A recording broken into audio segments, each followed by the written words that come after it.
ఇది గోంగూర పచ్చడికి మళ్ళీ పండు మిరపకాయలు గోంగూరకి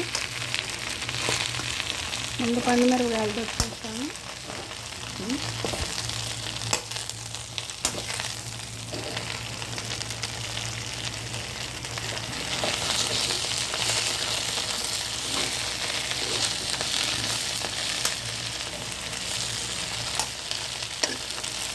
బాగా వాడ్చి బాగా చల్లారిన తర్వాత పండు మిరపకాయలు వేసి ఇందులో తొక్కుతామన్నమాట.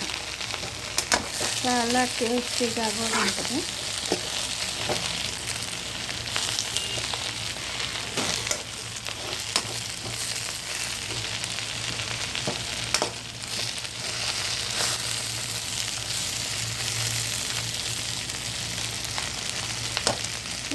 పండు మిరపకాయలు పచ్చడి వేసి ఇదిగో ఈ పండు మిరపకాయ పచ్చడి వేసి ఆ గోంగూరలో తొక్కుతాం అన్నమాట. ఇట్లా పండు మిరపకాయలు దంపి ఒక బాటిల్కి పెట్టుకున్నాం. గోంగూర వచ్చినప్పుడు గోంగూర తీసుకొని ఇట్లా పండు మిరపకాయ వేసి తొక్కుతాం అన్నమాట.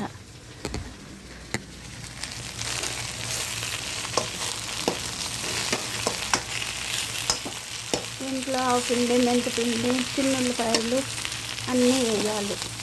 వేస్తేనే దీనికి రుచి.